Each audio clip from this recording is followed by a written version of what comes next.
Hello and welcome to the screening room. I'm John Tibbetts, and the fella inside this magnificent shirt is Rutger Hauer, one of the stars of Ridley Scott's new motion picture, Blade Runner. Cut. We're off to a great start. This shirt, what a distraction, is but where did you get that?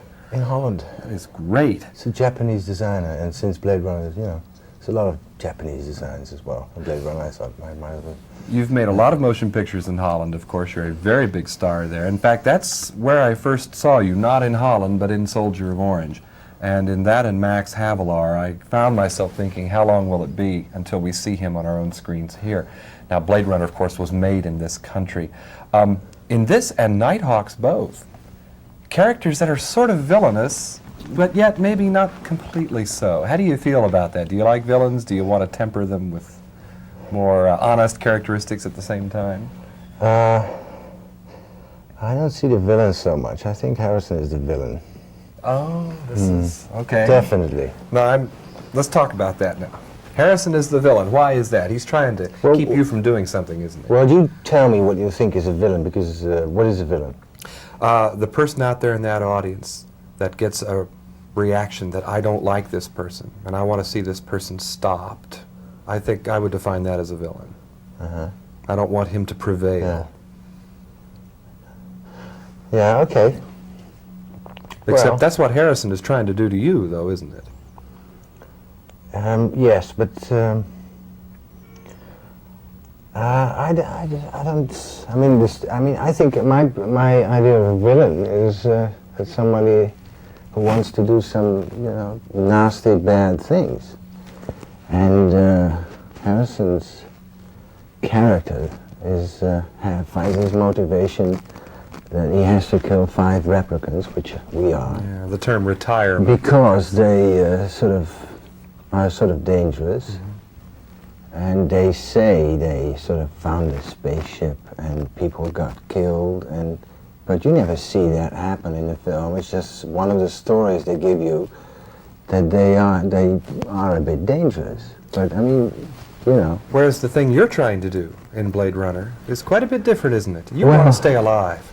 Yes, I want to. We've given by our engineering master, we've been given 4 years, and I'm enjoying life, and I want more than 4, maybe 5, And that's the goal, and then he refuses to do that. And then there's a fuse that blows. And, without giving away too many things, but I do want to allude to this, Rutger. At the end of the picture, very important confrontation between you and Harrison Ford. You do some strange things during this battle, because I get the impression we're supposed to see that you're beginning to deteriorate. You're beginning to run down. Yeah. And you go a little crazy. Yeah. A lot of preparations on a scene like that. Did you work that out in advance with Mr. Scott, or what? Well, it's more or less a timing thing where we decided, it's not a lot of work, it's just, a matter of decide where we will, put those sort of things in, and then you work it out on the set what to do. Were you permitted to improvise any of that? Yes, a lot. I mean, I could do a lot with Ridley. I mean, I was very happy that he left me. He gave me so much freedom. I've asked him already about his style. He surrounds you with mists and rains, and must be rather uncomfortable working on his set. You're wet most of the time. Yes, in one of the scenes I've been sitting on a roof for about 7 days, almost naked, in the rain and the wind, from about 6 in the evening until 5 in the morning, with a few breaks, but that was a bit rough.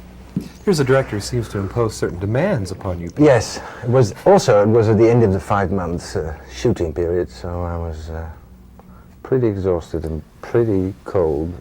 And it's also physically taxing in so many ways, referring back now to Max Havelaar and Soldier of Orange. But we get paid very well. Well, at the time, maybe it may not be much of a consolation. Well, physical roles are something that, look at this guy. Physical roles are something that you can excel in. Now, do you see that as a possible trap? Well, no, not for me. Not for me. I can do, I have more to offer. What about that, though? Let's talk about it. I For know. example, you've done some alpine climbing and things like that. I mean, those thighs are not accidental. There's been a lot of training there of some sort in your background.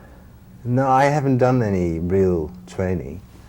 I've never done really much into about my physical appearance. I don't really care. But of course, I'm gifted with a few things that most people don't have. So, well.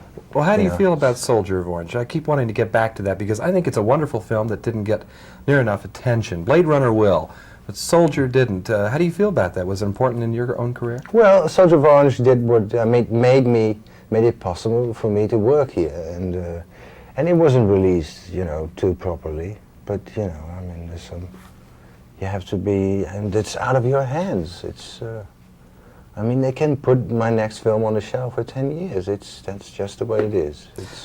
Listeners out there may not be realizing yet that English is not really your first language. You're very eloquent in it, but how long have you been speaking it? Just a few years? No, I've been working on it for about 10 years now. Maybe no longer than that, 20 years. And but the last couple of years I've been really working on it. Yeah, but how many languages are we talking about total, though? You're Well, multilingual. 3, 4. Is this something then that will help you continue to make films on an international scale, not necessarily only here or only in Holland? Well, my German is as good as English, and if I get a good German role, I mean in Germany for a German company, I would like to do that. But it's, I mean, Germany hasn't got. I mean, Fassbinder just died, so we've Yes, lost I one heard of the this. good directors. I mean, America has them. I mean, has the people that know what to do and people that are good. Rutger, unfortunately, we're out of time. Talking to Rutger Hauer in Ridley Scott's Blade Runner, a hero, a villain, a disconcerting mixture of the two, maybe. Certainly one of the most arresting aspects, I think, of Blade Runner. I'm John Tibbetts. I'll talk to you again next time here in the screening room.